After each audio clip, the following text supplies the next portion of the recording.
Hello everyone, welcome back to Great Broadway Fan's YouTube channel. I'm Luke, and as you can tell by the title of this video, this is my review for NBC's The Wiz Live. I loved it so much, and I'm going to talk about it. Now, the way I've set up this review is that I have a table of contents in the video description. If you want to skip around to hear me just talk about a specific cast member or a specific section of the live event, you can go through the table of contents in the video description with the chapter times. If not, please feel free to watch the whole thing, and let's get started. I have my notes here. Okay. So the first thing I want to talk about is just how incredible I think it is that NBC is doing live musicals on television to begin with, because it used to be a thing. I think like way back in the 1950s, they had Mary Martin's Peter Pan, and Julie Andrews did Rodgers and Hammerstein's Cinderella live on television, and they were huge events, and NBC used to do them. And so now Neil Marin and Craig Zadan, who in my opinion are the greatest producers, they did Chicago, Hairspray, they produced the Oscars, and now they're doing live musicals. So we've had The Sound of Music with Carrie Underwood, Peter Pan live with Allison Williams and Christopher Walken, and now The Wiz. And in my opinion, I honestly think that The Wiz is the best of the three. I thought that The Sound of Music was great. I thought it to kick off this new generation of live musicals, The Sound of Music delivered. Peter Pan, I honestly felt was a letdown, and I will review Peter Pan live and The Sound of Music live in a separate video.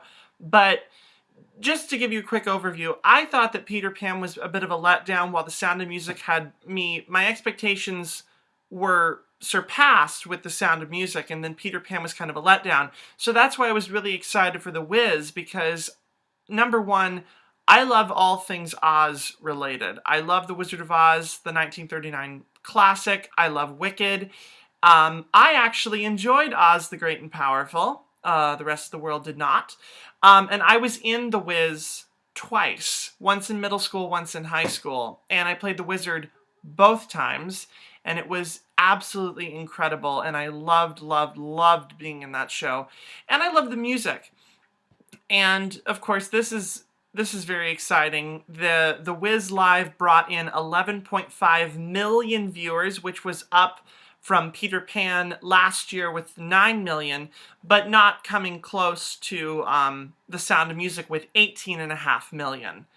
But it's okay. I mean, it started high, it fell down, and now it's coming back up again. So I just want more live musicals on NBC to begin with. And I have come up with a top 10 list of my suggestions of musicals that NBC should do live next to follow up after The Wiz. And I will post a video of that soon. Maybe tomorrow or the next day, but I will post a video relatively soon. Okay, now before I dive into the review, let me give you, for those of you out there who don't know a lot about The Wiz, let me give you a little bit of history. So this musical, The Wiz, is the African-American Motown version of The Wizard of Oz. It's in air quotes on Wikipedia as the urbanized retelling, the R&B soul version of The Wizard of Oz. And it opened at the Majestic Theater on January 5th, 1975, and closed in 1979 after over 1,600 performances. Music and lyrics by Charlie Smalls and a book by William F. Brown. It was nominated for 8 Tony Awards in 1975, and it won 7, including Best Musical and Best Original Score. Now, interestingly enough, in 1978, before the Broadway production had even closed, Berry Gordy, who ran Motown Productions, wanted to make a film version of The Wiz, and he wanted Stephanie Mills, who originated the role on Broadway. She was 14 when she opened the show in 1975. So she would have been about 17, 18 for the movie version. And he wanted her to reprise the role for Dorothy. But Diana Ross, who was in a relationship with Berry Gordy, got wind of the production and wanted the part. But Berry Gordy himself actually turned her down and said, no, at 33, she was too old for the part of Dorothy. So what did Diana Ross do? Well, she went to Universal Studios and struck a deal with the producers over Gordy's head and got the part. The director, John Badham, quit as a result and had to be replaced with the director of 12 Angry Men, Sidney Lumet, and Joel Schumacher, famous later for directing Batman Forever and the Phantom of the Opera film adaptation, wrote the screenplay for The Wiz. And the movie flopped. Despite its incredible cast with Diana Ross, Michael Jackson, Nipsey Russell, Ted Ross, Lena Horne, and Richard Pryor, the movie did not even break even at the box office. And it was both a critical and commercial failure, but it has become a cult classic primarily I have my notes here, primarily amongst the African American audiences, Oz enthusiasts, and of course fans of Michael Jackson. And I watched the movie on occasion. I rewatched it before The Wiz Live happened. And it is deeply, deeply flawed, but it's not unwatchable. So it has that going for it. So, this is a fun fact. Okay, on Instagram, there is an account called Musical Theater Lovers, and I will put a link in the video description to his Instagram account, and he knows all things Broadway and musical theater. And he posted right after The Wiz Live, this is word for word, did you know that the producers, Neil Marin and Craig Zadan, who did The Wiz Live, had plans to do another version of The Wiz long before The Wiz Live? Back in 1998, right after they had produced Rodgers and Hammerstein's Cinderella starring Brandy, the next project was planned to be a TV movie version of The Wiz for ABC. And the same director was going to be brought on, and Paula Abdul was going to do the choreography. And at that time, Anika Noni Rose, who won a Tony for Caroline or Change and also did the voice of Tiana in Disney's The Princess and the Frog, was going to play the part of Dorothy. But right before it was announced at NBC, the negotiations with Universal, who had the film rights, it completely fell through and it never happened. I personally did not know that, so that is very interesting.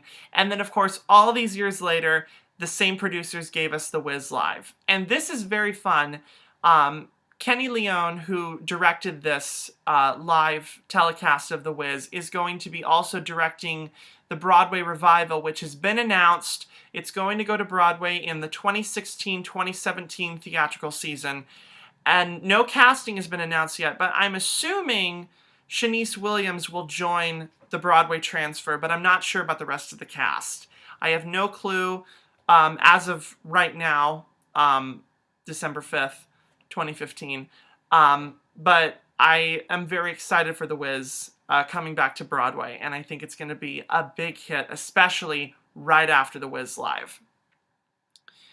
Okay, now let's talk about The Wiz Live itself.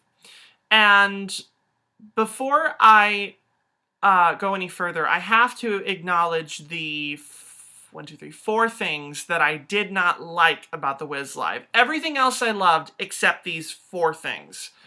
1, way too many commercial breaks. I felt like there were too many commercial breaks, but then it's understandable when they have to change the set so drastically. Because unlike Peter Pan and Sound of Music, there's so many scenes and so many scene changes in The Wiz Live that I understand why they went to commercial breaks so many times to change the set. But I still thought that it was too many commercial breaks. Number 2, why is there no live audience? I mean, the Wiz Live, if you watch the making of The Wiz Live, which you can find on NBC.com, I believe, and it's probably going to be on the DVD too when it comes out on December 22nd. It's coming out on DVD, The Wiz Live. But in the making of The Wiz Live, it's they're in a giant, like, sound stage, and it looks like a proscenium theater. It's not like Peter Pan and Sound of Music where there's a bunch of set pieces, like, laid out around a giant area, and they would just switch cameras. No, this is a giant proscenium soundstage with all the sets rolling in and the projections changing it.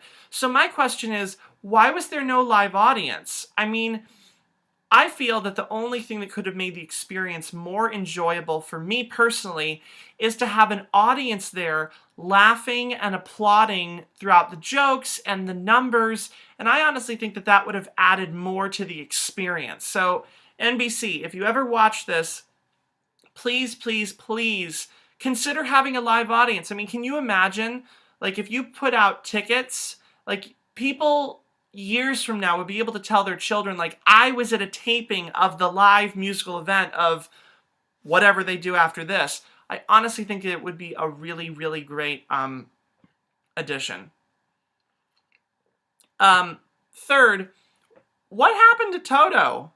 I mean, okay, this is something I don't understand.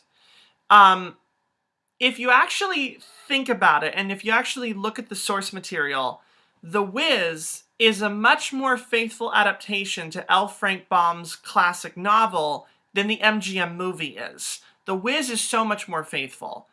The MGM film took so many liberties with the source material and changed a lot for the movie version, but The Wiz is almost verbatim a faithful adaptation of the book.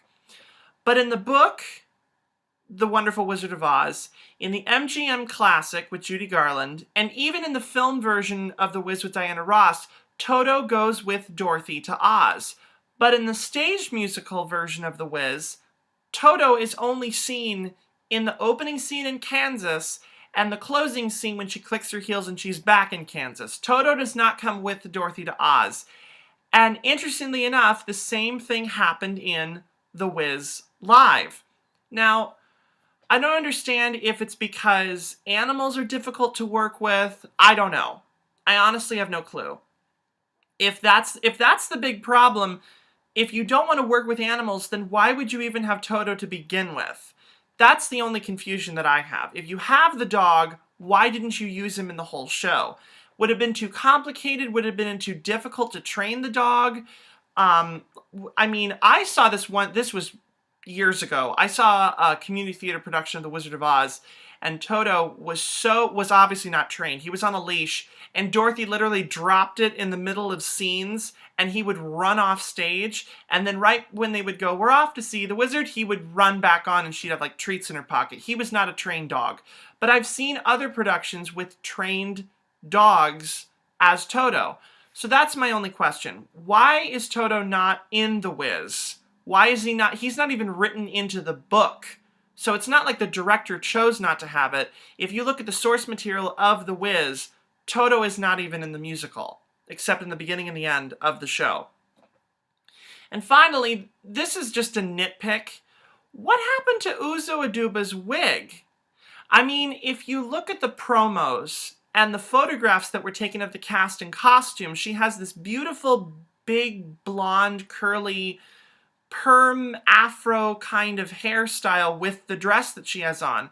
But when she came on screen, her hair was done up, and it had like a crown going through the hair, like woven into the hair, which I thought was pretty, but I was just like, well, wait, what happened to the wig? I mean, did they just make a last minute change? I don't know, but that's me just nitpicking.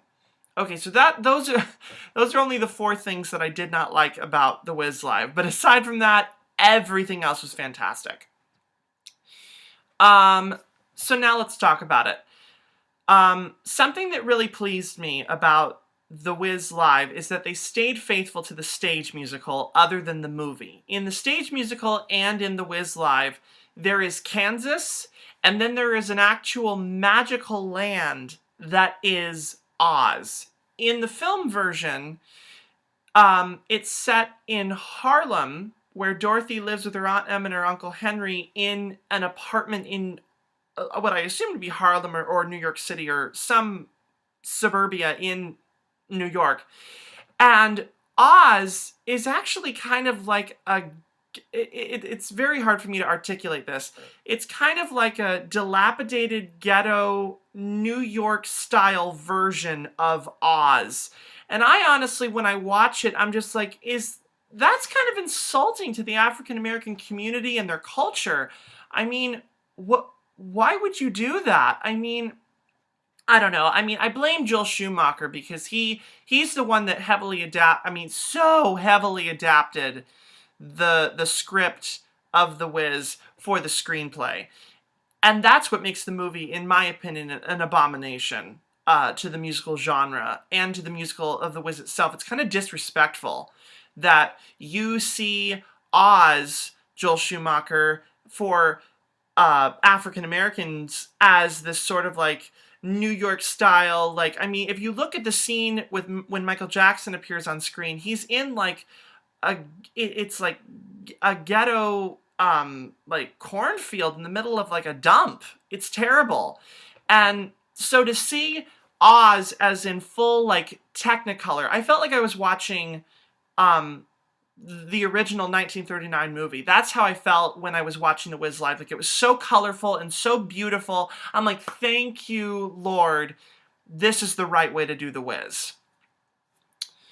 Okay. Before I talk about the cast, let me briefly talk about the new script and the new song that was written for this live telecast. Harvey Fierstein.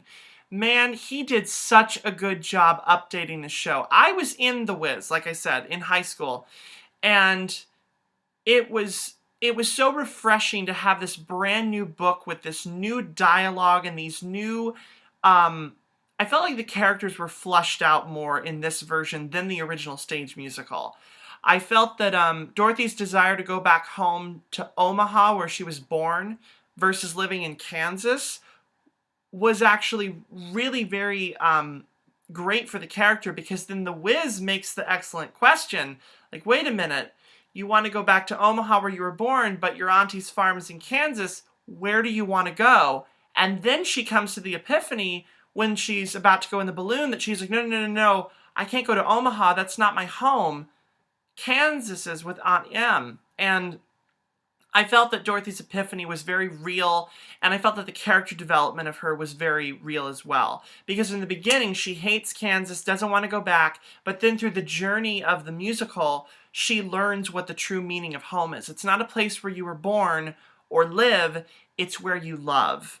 And that's what I really enjoyed about it. Like I said, the characters were so much more fleshed out. I loved how we finally got a backstory to Dorothy's parents and how they were lost in that accident, as Aunt Em says. And I felt that, and Aunt Em, Stephanie Mills, I will talk more about this, but her line delivery was superb in that opening scene when she's talking to Dorothy about how she loves her and how she will always be there for her despite what's happened. I also felt that the backstory with the Tin Man and how the Wicked Witch of the East was in love with him and how he had his girl Bertha that he was in love with, but the Wicked Witch was sweet on him, and then when she caught him and Bertha kissing in the woods, she turned him into the heartless Tin Man. I thought that was very well done. And of course, the Wiz's backstory. In the stage musical, and I delivered this monologue, the Wiz was a, like, I believe, if my memory's correct, it's been 5 years since I was in that show.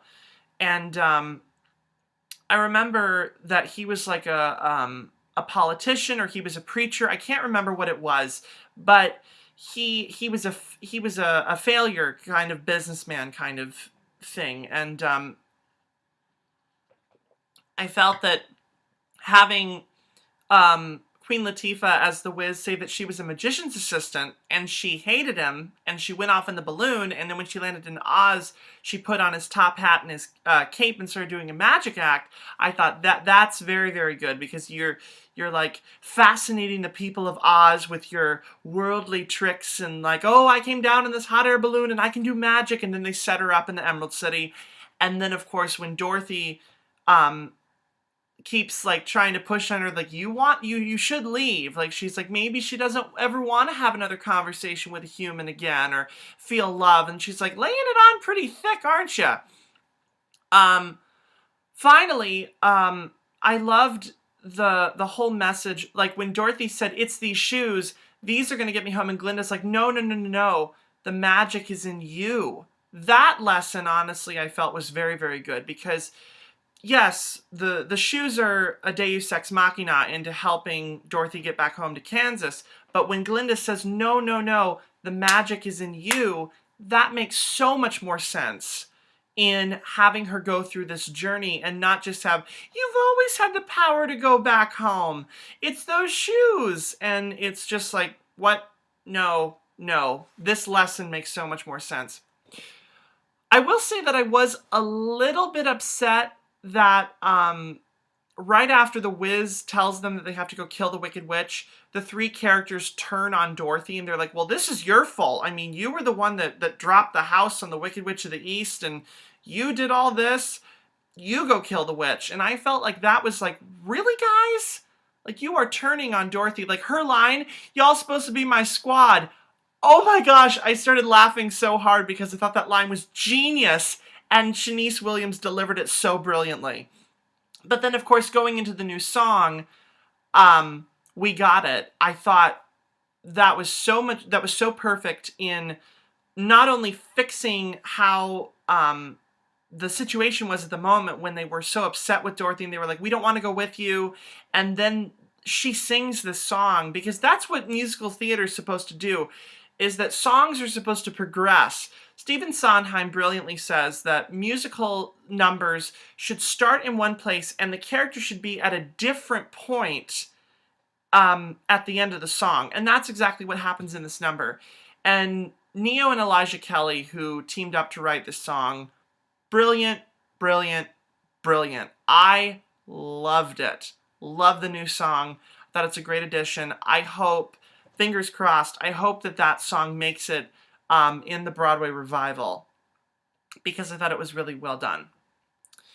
All right, now let's get on to the cast. I'm going in order of appearance, and interestingly enough, Harvey Fierstein wrote in the trio as being farmhands in Kansas, paying homage to the 1939 film, how they paralleled in Kansas, and then the characters reappear in Oz.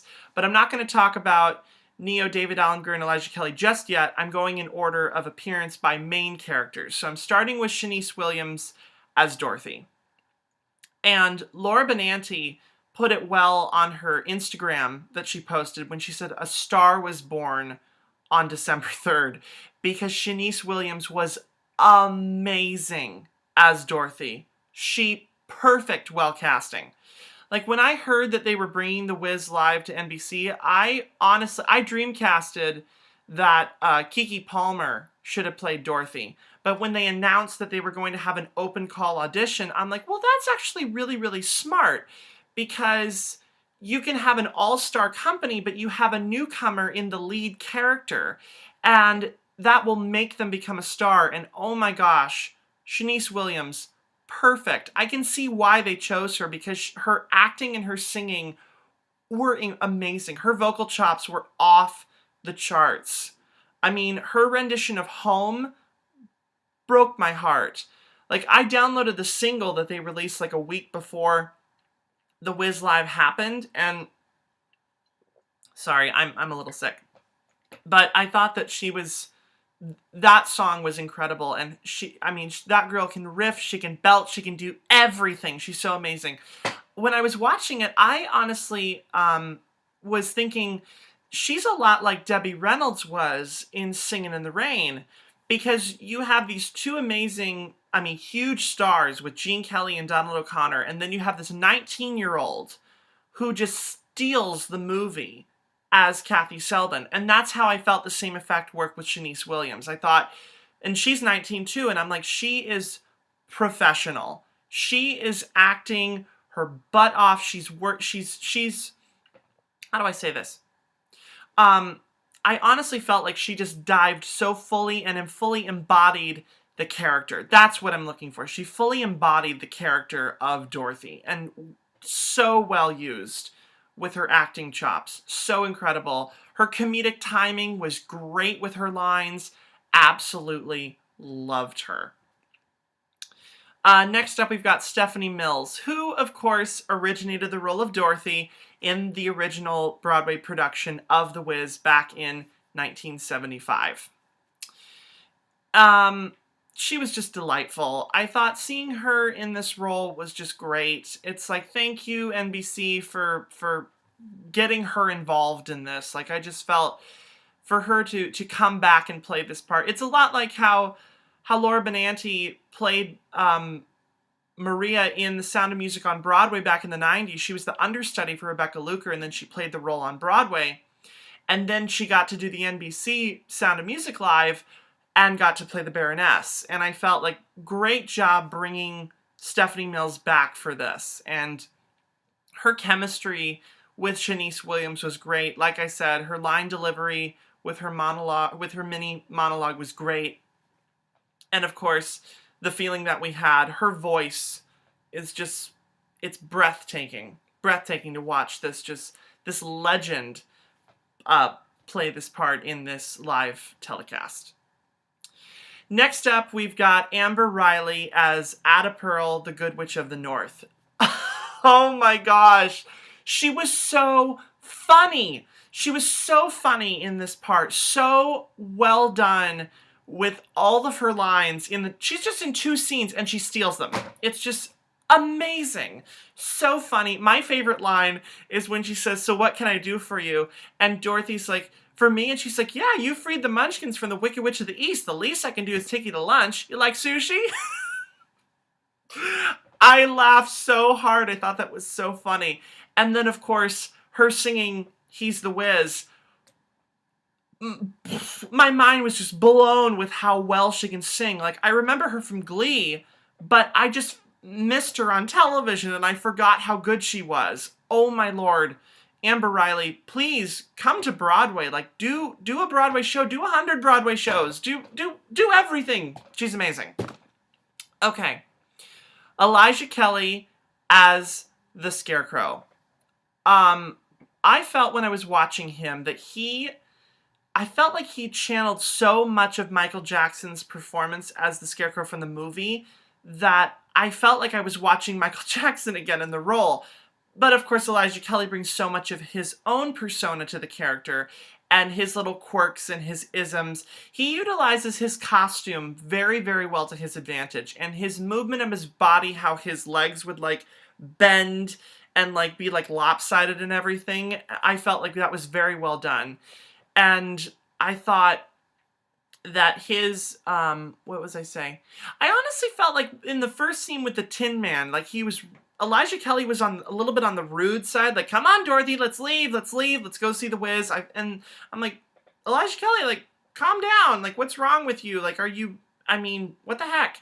And then, of course, he's just completely lovable and just delightful. And him jumping into David Alan Grier's arms on more than one occasion in this was incredible. It happens in the Wizard's Chamber, and then right after Brand New Day, he jumps into David Alan Grier's arms, and it's hysterical because he's so tiny and he's so flexible and bendy that it was so great.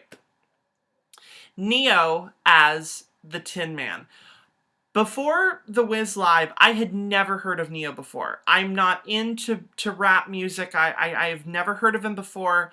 The 3 people I'd never heard of before this casting was Neo, Common, and Uzo Aduba.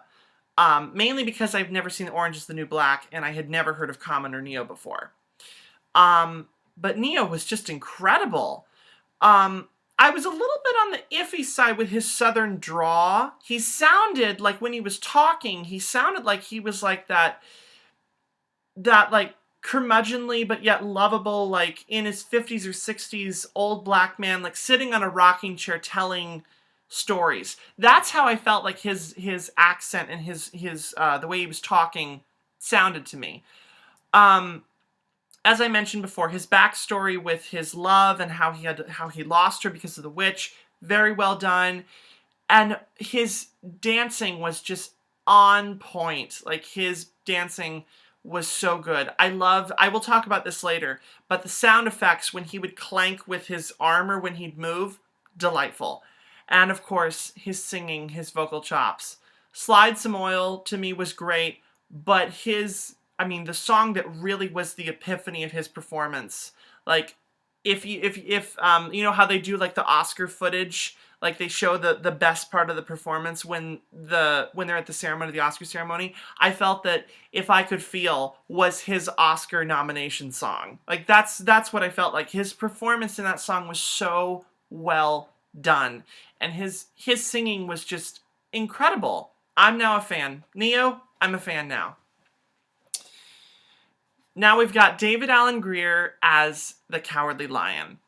I felt first of all, hilarious. Hilarious. His one-liners and his zingers were incredible. His interaction with Common in the first scene when they get to the front of Emerald City, when he's like, yo, my brother, that's a young lady you're talking to. And Common's like, and what you gonna do about it? And he's like, I just wanted to make sure that you knew that was a young lady. Peace out. Funny as hell. Oh my gosh. All of his lines were just hysterical. But I felt that I felt two things about David Alan Grier's performance. I felt like he looked the most uncomfortable in his costume. Like he did not use of the trio, he did not use his costume well. Like he felt like he was uncomfortable and couldn't move properly in it. And also, I felt his character was really wishy-washy. Like, right after the scene with the Kalidas, he's like, I was there, I was doing stuff, and then the Scarecrow and the Tin Men are like, no, you didn't, you were cowering and you were afraid. He's like, oh, he's right. I'm just like, Lion, like, what the heck? Why don't you defend yourself more? I felt this character was too wishy-washy in that scene, and that bugged me. But overall, David Alan Grier, he was so lovable. That's the word I use. Lovable as the lion, and he's a very good singer. I thought Be a Lion was great. Mean Old Lion, Be a Lion is what Dorothy sings. Mean Old Lion was very, very funny. And his interaction with the Poppies, oh my gosh, that was so good. And if you watch the making of The Wiz Live, David Alan Grier's like, oh, it's just me and a bunch of average-looking dancers. We might go on the road together. I started laughing. I thought that was so funny. Common as the bouncer / gatekeeper of the Emerald City. I felt like, his part is so little, but I thought he used it well. He was very stiff in the performance, but I felt like that's what the character would be. He's the bouncer, he's the gatekeeper of the Emerald City. And I felt that his interaction with the characters were all very, very well done. And then, of course, I do remember that scene from the stage musical. It's kind of corny, but they're like, what about that big bag of gold that we've got from the witch? And then he's like, you can see the expression on his face. He's like leaning in to like listen to their conversation. And then like, do, walking away. And he like just takes off walking for the bag of gold that's back there. And I just thought that was hysterical. Okay. The part that I played twice in my lifetime, Queen Latifah as the Wiz. She's the title character. Oh my lord. What a great payoff. So amazing. So freaking good in that scene. I really enjoyed the talking head that started. And then, of course, she comes out in that gorgeous green costume with the wig and the makeup on, and her line deliveries, so, so good. And her song, I loved performing that song when I did it in high school. I had that audience applauding when I did it in high school. We had a giant papier-mâché head that moved, and I was behind it, and I slid out behind it in this mirror ball green jacket with a bowler hat, big green glasses, and a sequins cane. And the audience started applauding. And Queen Latifah, when the smoke cleared and she was standing there with her arms all like this, I was just like, wow, she's amazing. So good in that scene. And my favorite line that she says, because I said so. I thought that was so well done. And then, of course, after the reveal that she is an imposter, I thought that her, like I said, her backstory was great, and I felt that her performance was just, it was like, this is me, I am the great and powerful Wiz. And I thought it was very interesting that everybody in the first act refers to the Wiz as a man, as he, as the all-powerful Wiz as a man. No one sees the Wiz and they refer to him as Sir. But then, of course, the reveal is that she is a woman, and Neo's like, and she's a woman, and Shanice Williams is all like, and what's wrong with being a woman? And he's like, and she's like, that's right, nothing's wrong with being a woman. And I thought that was great, because, I don't know, it's just, it added a new layer to the character and everything. And I thought that just delightful. Just so delightful. As Queen Latifah as the Wiz. Just very, very, very, very good. I hope that she goes to Broadway with the revival. I hope the whole cast goes, but I don't know. She was just so amazing. Next up, we've got Mary J. Blige as Eveline, the Wicked Witch of the West. I honestly think, in terms of acting, I thought she was the weakest in the cast, but vocally, everybody was on the same level, and she was amazing. I mean, Don't Nobody Bring Me No Bad News is my favorite, like, fun song to sing along with when in the show. Home is my favorite song in the whole score, but Don't Nobody Bring Me No Bad News and Ease on Down the Road are 2 and 3. And I felt that her, what was I gonna say? Like I said, I have my notes here. Just deliciously wicked. But her acting, it was like high camp. It's ridiculous. She's like, what's that? What's that? There. I thought, oh my gosh, that's just, I mean, and then of course, the moment that literally was like, what the heck did I just see? Is when she was calling for her winged words. She was like, ah, and I'm just like, what am I watching? Like, that was hysterical. And the 2 moments that I love most about it, that kind of was like the shock value, that I was like, whoa, did that just happen? Like when she says, so Dorothy thinks she can march her skinny ass in here and destroy me. I'm like, whoa, NBC, like did she just say that? And then the switchblade that she pulled out when she was going to kill the lion, I'm just like, whoa, when did this turn into West Side Story? You know, the one thing that was kind of disappointing was her death. I mean, you could tell that she was like backing up, because what happens is that contraption, the door opens when the smoke goes up, and then she steps behind it. I would have much rather preferred it if she'd melted through the floor. And not like, oh, what a world, but I mean, come on, that would have just been so much. I mean, I even like in the movie version when Mabel King, who plays Eveline, is like, I'm allergic to water, it makes me melt, and she sinks into her throne, and it turns basically into like a toilet. She's like, ah. I don't know. I didn't like the.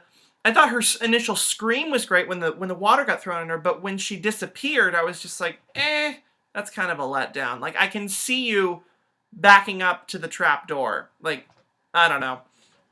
Very good, Mary J. Blige. Very, very good. And now, Uzo Aduba as Glinda. Wow. One scene, one song came out of nowhere and stole the whole show. She was amazing. Like, I can't even articulate how incredible she was. She came on, and I honestly felt like she wasn't portraying a character or anything. I honestly thought, like, she was just so kind and sweet, and her acting and her singing seemed so smooth and seamless. Like, I was just like, whoa, this is... How have I never seen Orange is the New Black? Like, Uzo Aduba's amazing. Like, I now am in love with her. Like, she's amazing. And, oh my gosh, like, I was watching it with a bunch of people in my house, and my friend Kayla was all like, this has been the payoff. Like, the 2 hours was worth it just to see this. And oh my gosh, like, I thought that when she opened her mouth and the music just came out of her throat, I was just like, what? She's amazing. I keep using the word amazing too much. But you know what? She's amazing. Uzo Aduba, if you ever watch this video, you are amazing. Oh my lord, I loved it. I loved her performance. I loved the whole cast. The whole cast was amazing. Oh, of course. I cannot finish without talking about the Ensemble and Cirque du Soleil. Okay, going in order of what happens with the Ensemble and Cirque. The tornado. I thought that that was really unique and innovative. I thought that the whole paddle turn effect and the fabric that was coming off of their sleeves were really good. Their faces are completely covered and they have these like twigs coming out of their head. And then of course, I thought it was Shanice Williams on a wire, but that was a stunt double. I didn't realize that was a stunt double until I saw her Instagram picture that she posted. And then I was like, oh, let down. That was her stunt double. But the tornado effect was very good with Cirque. I thought very modern, unique, contemporary, very well done. The Munchkins. Those lovable Munchkins. I'm going to talk more about the costumes in a minute, but the Munchkin costumes were great, and they were just so cute and adorable, and they were all like, we're investigating a murder, and she's like, murder, and then they're like, you heard her, bailiff, throw her a party! That was so good, and they were just all adorable and sweet and lovable, and I really enjoyed the Munchkins. The Crows, wow, that was really, really well done. The makeup, the feathers, the twitchiness of their performance, very well done. The Kalidas, whoa, Harvey Fierstein, what the heck with the emotional manipulation? I mean, Dorothy's mother, that was just messed up. But then, of course, I had to remember, oh, they're mind readers. The Kalidas are shapeshifters and mind readers. And I'm just like, that is not cool. Like, you emotionally manipulated Dorothy into seeing her dead mother again. Like, that was not cool. But the Kalidas as the monsters that came out with, they had red eyes and tails and they were black and everything. That was like, oh my gosh, so freaky and well done. Very well done. The Poppies, that was very fun. Of course, as when the making of The Wiz Live was on NBC, they said it's the Poppies Ballet. And when they finished, I'm like, well, that was the Poppies Ballet for you. And my friend Kayla said, you're very generous with the word ballet because that was basically a striptease. And it was in a way, but that's how I remembered it, as the Poppies Ballet. But very well done, ladies. Like, whoo, that was steamy. That was very, very good. Emerald City. It's like the trendy nightclub that everybody, like, you're not on the list. Like, this is the hottest spot in Oz. It's just, oh my gosh. And the ensemble with just like Vogue and Poker Face. Like, kind of like Madonna, Lady Gaga-ish with the movement. The choreography was great, by the way, in every scene. But that whole, like, you don't want to go in there. And then, of course, when they realize that she has those shoes, they let her in. They're like, after you, after you. Very, very well done. And what's next? Oh, the Winkies. The Winkies. Very well done. I liked the armor, or the clothes, like the long trench coats and boots they had to wear when they were slaves. And thank God that they were properly dressed when they unzipped the costumes, because in the movie version, they're all in, the men are in yellow diapers and the women are in like a bra and underwear. And they're almost like 90 to 95% naked. And thank God they were in like basketball shorts and skirts and pants and sneakers and tank tops. Like, that was a great look to juxtapose the blackness of the factory that they've been working in. The Winged Warriors.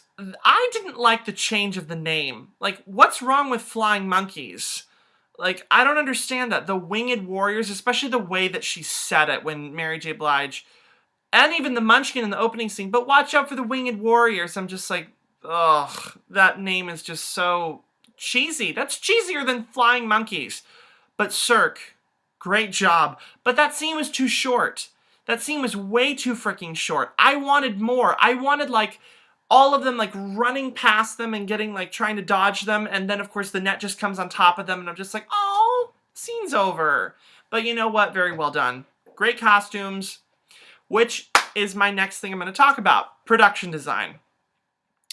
So Paul Tazwell, who designed the costumes for The Wiz live, actually did the costumes for the 2014 revival of Sideshow. And I saw that production, and the costumes, the freaks and the geeks and those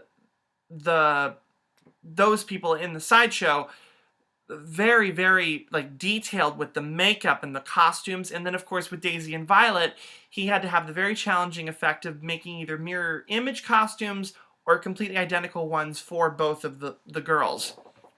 But the costumes in The Wiz Live, as I mentioned, how this is a magical land completely different than Kansas. Very, very well done, Paul Tazwell. So gorgeous costumes. This is water, by the way. If you guys are thinking this is water, I don't drink. Not yet. Or no. Never mind. But favorite costumes. I have a list here. Dorothy, loved her, the jacket she wears and that skirt. That skirt was too short. That's the one criticism I will have against the costumes. That skirt was too short. Because every time she'd spin or when she was up on the wire, you could clearly see everything under there. I mean, obviously she's wearing, like, dancer shorts underneath to conceal everything. But I just felt the skirt, beautiful design, way too short. Munchkins, adorable. The whole, like, accordion effect was great.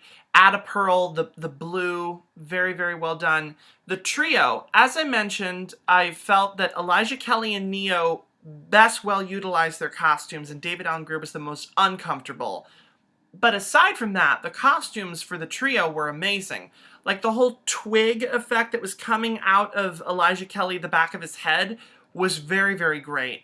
Neo, when the camera would get close, you could see like the rust effect with the makeup, and you could tell that his costume was made of leather, but it looked like tin, and it moved and it bended like tin. It was very, very well done. And of course the lion, the dreads that he had going on with his hair and the jacket and, or the vest that he had on, very well done. I loved his claws and his tail. Those were really, really good. As I mentioned, The Wiz, her costume, the green costume, gorgeous. So gorgeous. And then The Wiz in her traveling costume, that sort of like tan suit that she wears with the skirt and her hair down. Very, very pretty. But the best costume has to go to Glinda. I mean, oh my lord, that gold and yellow costume. That's why I missed the wig, because the wig would have completed that outfit. But so gorgeous. That costume, so beautiful. I love the rhinestones that were on her chest and her arms. Very well done. And the LED lights that were coming off. And every time she'd like move a little bit, everything would shake. And I love that effect about the costumes. Hair and makeup. Very, very good. I loved Ada Pearl's wig. I loved, as I said, the Scarecrow, the Tin Man, Lion, Mary J. Blige's wig with the whole, it looks like a steampunk metal kind of effect to it with it up. Very well done. Liked that. The Wiz's white and green wig with the streak looked very good. You know what it reminded me of? It reminded me of Aldolfo from The Drowsy Chaperone, how he has his black hair with the white streak, but that looks like a skunk. But the Wiz, great with the white hair and the green streak. Very well done. Next, sets and set pieces. As I was expecting, I was curious to know how are they going to do The Wiz Live with so many different scenes. Because if you look at The Sound of Music Live, you basically have the Abbey, the mansion with the patio, Maria's room, the concert hall, and the mountaintop. Those are only 5 like set pieces that are used for The Sound of Music Live. Peter Pan, there was the small miniature version of London and the nursery, the pirate ship, the underground like fortress of the Lost Boys, and then Neverland was this huge set piece. But The Wiz, in my opinion, was like, I was thinking, how are they going to pull this off? So then, of course, once they revealed it was in a sound stage with LED screens and projections, I thought that's great. I know that Patty and Emily of YouTube fame who live in New York City and review Broadway shows, they don't like projections in musicals because they believe that if you have a Broadway budget and a Broadway theater, please have Broadway set pieces. But The Wiz Live, I felt, did a very good job with the projections. The only time I didn't like the projections was in Kansas, because that looked really, really fake. Like the whole grass effect. Not the tornado, but the grass effect in the background. Other than that, the projections did not bother me. I thought that they worked well. I really did. And the giant set pieces that would roll on stage, I thought Munchkinland was really cool with its like tower effect kind of thing. It looks like an oriental kind of like Moscow. Reminded me of The King and I with Siam and the towers of the palace and everything. I thought that the farm was really cool. Like the cornfield was great. The junkyard, very well done. I'm like, don't slip, Shanice, when you're walking on that. Oh my gosh! Oh my gosh! I almost forgot to mention those shoes, those silver slippers. I just want to have those and put them in a glass case and just stare at them. They were so pretty. And every time that a close-up would happen on those shoes, I'm just like, oh, those silver slippers, the ruby slippers in The Wizard of Oz, and Cinderella's glass slippers, like amazing shoes in fairy tales.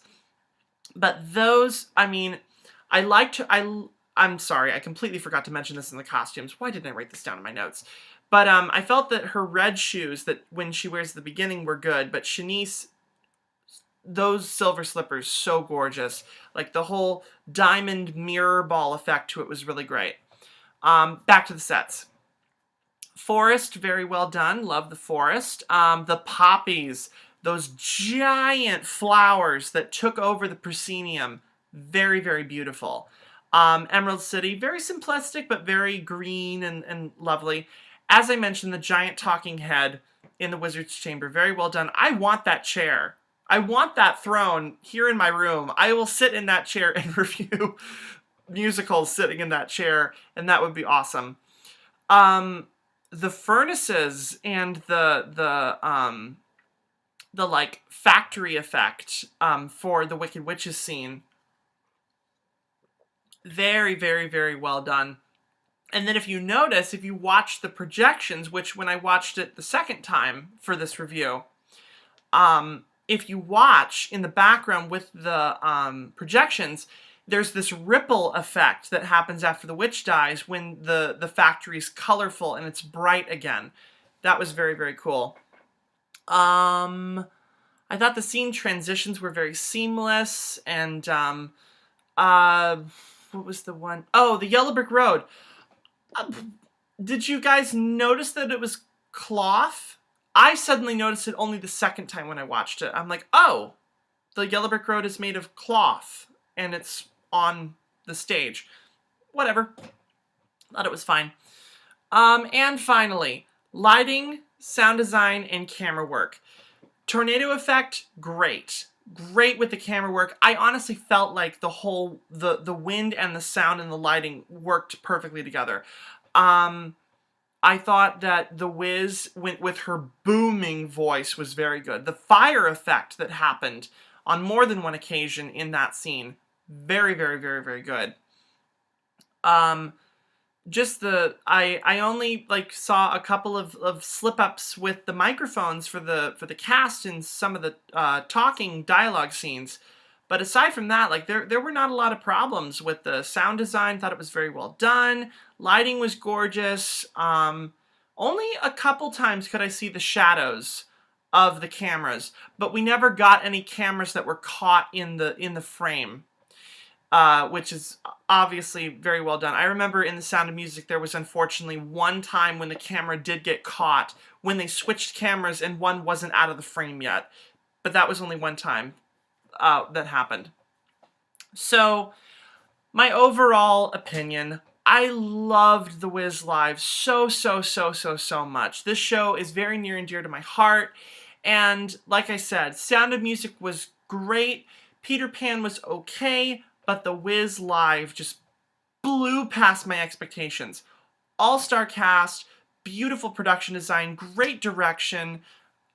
It's a beautiful show. It's an amazing show, and I cannot wait to buy it on DVD. I will watch it a bunch of times whenever I'm just in the mood for The Wiz Live. Thank God we finally have a better production than the movie. The movie's good for its moments, but The Wiz Live completely did it justice to the original source material. So that is the end of my review. Thank you guys so much for watching. I know this is a really long video, but thank you so much for watching. As always, be sure to give this video a big thumbs up. Hit the subscribe button if you're not already subscribed. You can follow me on all of my social media websites, Twitter, Instagram, and Tumblr. The links to that are in the video description. And next week, I don't know when, I'll post it as soon as I can, but I'm going to officially start reviewing musicals. And the first musical that I am going to review on this channel is Into the Woods. It's my favorite show of all time, so I'm going to review Into the Woods. Thank you so much for watching, and go watch The Wiz Live. It's great. I'll see you guys next week. Bye.